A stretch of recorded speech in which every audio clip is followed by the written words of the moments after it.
नमस्कार, मैं हूं सत्यनारायण शुक्ला और इस वक्त आप मेरे साथ देख रहे हैं खबर एक्सप्रेस न्यूज। और आज हम रहली क्षेत्र के उस गांव में मौजूद हैं जिसे किशनगढ़ कहा जाता है।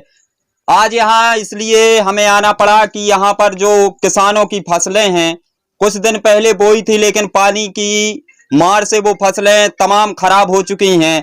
तमाम क्या नुकसान हुआ है, सबसे पहले हम शुरुआती तौर पर एक घर की तस्वीरें दिखाएंगे। सबसे पहले एक घर देखिए जहां पर एक किसान रहता है और इस किसान का नाम रामलाल बताया जाता है। तो ये तस्वीरें आप देखिए किस प्रकार से यहाँ पर ये सोते हैं, यहीं खाना खाते हैं, यहीं पर बैठते हैं और तमाम जो कि है कई वर्षों से ये यहीं पर रह रहे हैं। अब इनके खाना बनाने की व्यवस्थाएं क्या है वो भी इस बाजू में रखे गैस सिलेंडर और उसके ऊपर ये बर्तन रखे, इनसे अंदाजा लगा सकते हैं। दो छोटी छोटी सी बच्चियां आपको तस्वीरों में सामने दिख रही होंगी। रामलाल यहाँ पे खड़े हैं, हम उनसे मुखातिब होंगे। क्या है घटनाक्रम, कैसे ये सब हुआ? घटना रात में 1:05 से पानी चालू हुआ तो इतनी जोर से बारिश आई कि हम लोग कुछ ना कर पाए घर में, ना खाना ना पीना कुछ नहीं। अब कल शाम तो कुछ नहीं खाया। इसके अलावा और भी घर है और या यहीं? नहीं, यहीं पे वही घर है हमारा काची परिया में, तो वहाँ तो जा नहीं पाते थे अपन रात में, तो यहाँ से ना निकल पाए। गाय बह गई, एक पाइप मोटर सब कुछ घर में, कुछ नहीं बरखा। पक्का कुआ था वो भी धस गया। पानी कहाँ से आया, कैसे? पानी तो ये जंगल से आता है, बहुत दूर से, 6-7 किलोमीटर दूरी से। तो रात में कोई इतना अंदाज नहीं पड़ा कि इतना पानी गिरेगा। और भी लोग, और हम उन तस्वीरों से आपको मुखातिब कराएंगे जो पत्थर में कभी मिट्टी हुआ जो खेत में कभी मिट्टी हुआ करती थी, और अब उन खेतों में आप तस्वीरों में देख सकते हैं कि किस प्रकार से पत्थर ही पत्थर हैं। और भी जो गांव के हैं वो लोग हमारे साथ मौजूद हैं। कैसे पानी गिरा, क्या है पूरा? नाइट में करीबन 1 बजे से पता नहीं इतनी जोर से बारिश हुई या बादल फट गया, कुछ समझ में नहीं आया। जहाँ पर फसल थी वहाँ पर अब पत्थर नजर आ रही है। किसी का घर गया, किसी का पाइप मोटर कुआ सब कुछ।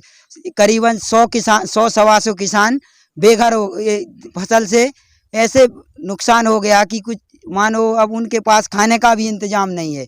तो इसी आप ये देख सकते हैं कि सभी बाहर चूल्हा रख के, गैस सिलेंडर रख के खाना पका रहे हैं। कहीं से ला रहे, दूसरे के घर से खाना आ रहा है। किसी का गाय बैल भैंस सब कुछ बह गया है।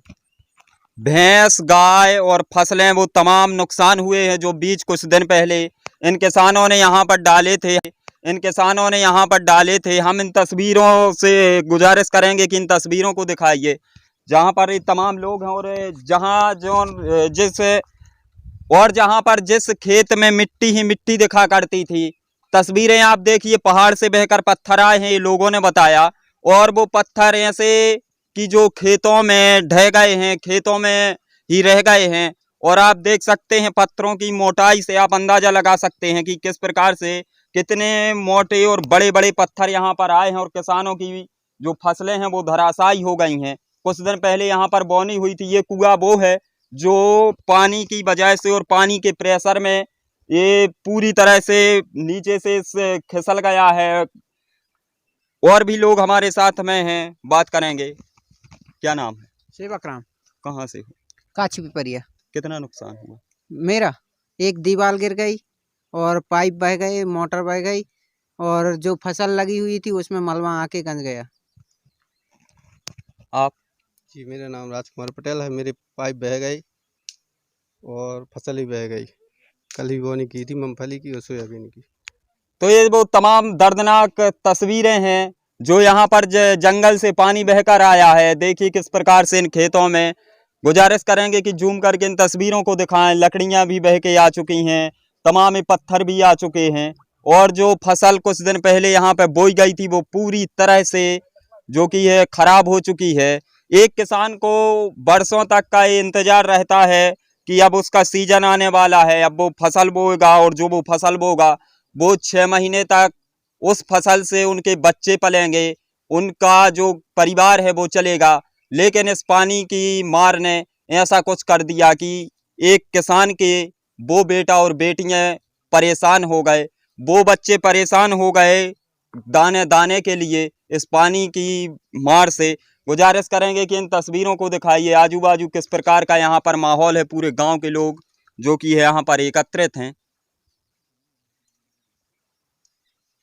इन तस्वीरों को दिखाने के बाद हम सरकार से यह गुजारिश करेंगे कि यहाँ का निरीक्षण वो करें और जो मुआवजा है उचित राशि इन किसानों को दिलाई जाए, क्योंकि नुकसान भारी हुआ है। भाई साहब, क्या नाम? मेरा नाम बीडी पटेल एडवोकेट है। मुझे सवेरे जानकारी लगी, मेरे मित्रों द्वारा जानकारी दी गई कि अत्यधिक बारिश हो जाने से कई किसानों की फसलें बर्बाद हो गईं। तो जैसे पहले मैं सुनता आया था कि कश्मीर, जम्मू कश्मीर में और हिमाचल प्रदेश में बादल फटते हैं, और आज यहाँ आकर देखा तो वास्तव में यह हकीकत हुई कि वास्तव में सैकड़ों एकड़ किसानों की फसल बर्बाद हो गई। कुछ दिन पहले किसानों ने मूंगफली, सब्जी और जो सोयाबीन बोया था वो पूरा का पूरा नष्ट हो गया, और सैकड़ों किसानों के जो घर थे इन खेतों में बनाए हुए थे वे भी बर्बाद हो गए पानी भर जाने से। उनके घर गृहस्थी का जो सामान था वो भी पूरा का पूरा बह गया है। और ऐसा मंजर मैंने पहली बार देखा है आंखों से कि वास्तव में खेतों में मलम आ गया, पत्थर आ गया, मुरम रेत आ गई है, और आने वाले समय में किसान इस खेतों में फसल भी नहीं उगा पाएंगे। प्रति एकड़ के हिसाब से लाखों रुपए का नुकसान हो गया है। मेरी शासन प्रशासन से मांग है कि अति शीघ्र जो प्रभावित किसान हैं, जिनकी फसलें बर्बाद हुई हैं, मकान बर्बाद हुए हैं, पाइप बह गए हैं, कुआ धसक गए हैं, मोटर पंप बह गए हैं, उनको अति शीघ्र 50,000 रुपये एकड़ के हिसाब से राहत राशि, और जो इनका नुकसान हुआ है घर गृहस्थी का उसको शीघ्र उसकी भरपाई की जाए। अन्यथा की स्थिति में हम लोग घर नहीं बैठेंगे। कांग्रेस पार्टी और मैं सभी लोग धरना प्रदर्शन करने के लिए मजबूर होंगे। हम एक बार फिर गुजारिश करेंगे कि इन तस्वीरों को दिखाएं जहां पर ये पूरा गांव एकत्रित है, और ये गांव इसलिए एकत्रित है क्योंकि किसानों का ये जो दर्द पानी में झलका है, और पानी की मार से ये किसान अब अपनी फसलों से बेघर हुए हैं। फिलहाल खबर एक्सप्रेस न्यूज़ में इतना ही। बने रहिए हमारे साथ।